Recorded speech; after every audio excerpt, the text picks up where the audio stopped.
Police તપાસમાં એકંદરે સંપૂર્ણ તપાસ પૂરી કરેલ છે। તમામ આરએમસીમાંથી તમામ અહેવાલો માંગવા બાંધકામ શાખા ફાયરના તમામ રિપોર્ટ માગેલ છે, જે જવાબો મળી ગયેલ છે। તેમજ એફએસએલ રૂબરૂ એફએસએલ અધિકારી રૂબરૂમાં જે પંચનામું કરી મુદ્દામાલ કબજે કરવામાં અહેવાલ એ એફએસએલનો પૃથ્થકરણ અહેવાલ બાકી છે, જેના હાલ પેન્ડિંગ છે। એફએસએલના રિપોર્ટ આવે પછી એના ઉપરથી ગુનો દાખલ કરો કેમ તે અંગે નિર્ણય થઈ જ જશે। એના ઉપરથી એફએસએલના અહેવાલ ઉપર જ બાકી આમાં હાલ તો કોઈ ત્યાં બિલ્ડિંગ એટલાન્ટિસ બિલ્ડિંગમાં કોઈ હોદ્દેદારો કે કોઈની નિમણૂક નથી। જે તે વખત બિલ્ડિંગ બનાવ્યા પછી બિલ્ડરે રહેવાસીઓને જે ત્યાં રહીશો છે એમને સોંપણી કરી દીધેલ, ડીડ કરી દીધેલ, કમ્પ્લીટ કરેલ। પછી ટેમ્પરરી હોદ્દેદારો છે એ ઉંમરલાયક છે, ટેમ્પરરી હોદ્દેદારો છે, એમને રહીશોએ કહ્યું કે ભાઈ તમે સંચાલન કરો। એની કોઈ લેખિતમાં એવું કમિટી મળી કે એ બાબતનું કોઈ એવું એજન્ડા પાસ કરે એ બાબતનું કોઈ નથી। બિલ્ડરની ના થાય, બિલ્ડરે ડીડ કરીને એમને કમ્પ્લીટ આ બિલ્ડિંગ આખું સોંપી દીધેલું છે અને પછી એમને અંદરો અંદર રહીશોએ વારા પડતી કે ટૂંકમાં જેનો એ પ્રમાણે એમને ગોઠવ્યા છે કે જે કોઈ ફ્રી ટાઈમ હોય એ સંચાલન કરે। એમાં કોઈ કમિટી નહીં, એની અંદર ખાલી એક સેક્રેટરી અને ખજાનચી બંને છે, દરેક બહારના છે।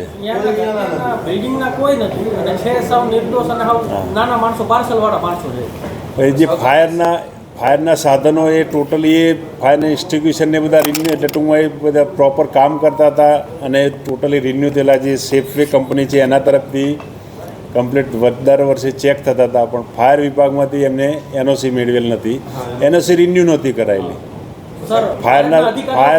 ફાયરની જે વસ્તુ ઇક્વિપમેન્ટ ખરીદેલા એ દર વર્ષે એમને ચેક કરી જતા ને એ લોકોનું સર્ટિફિકેટ છે।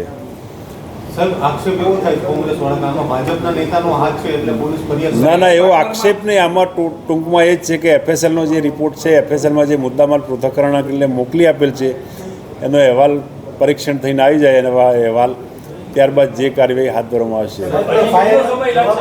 હવે એફએસએલ અધિકારીને એ તો 2 વખત તો રૂબરૂ જઈ આવ્યા, પણ હજી બાકી છે, એમનું પરીક્ષણ કરવાનું બાકી છે।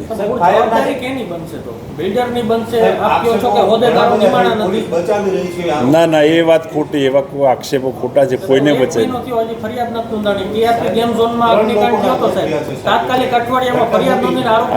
3 માણસો ઉચ્ચ અધિકારી હતો તોય પોલીસે એક્શન તો લીધું, તો અહીંયા કેમ નહીં? અહીંયા કેમ 1 મહિનો વાર લાગી?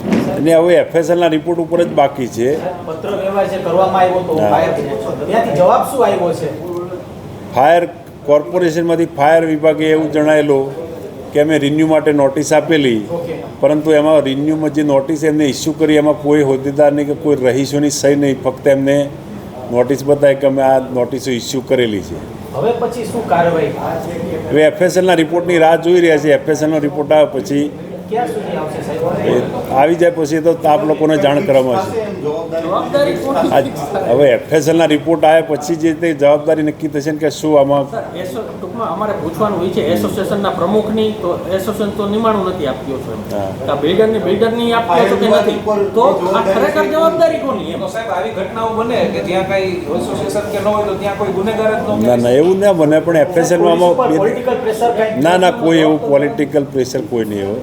તો સાહેબ જવાબદારી કોની આખરે અમારે પૂછવાનું? હવે એફએસએલનો રિપોર્ટ આવી જાય પછી એના ઉપર નિર્ણય ગુનો દાખલ કરો કેમ એ બાબત આપ્યો તો નિમાણું નથી, આપ્યો બિલ્ડર ઉપર કાર્યવાહી નથી થઈ, તો પછી જવાબદારી કોની? બિલ્ડર રિપોર્ટમાં તો આગનું કારણ ખબર પડે ને, એમાં જવાબદારી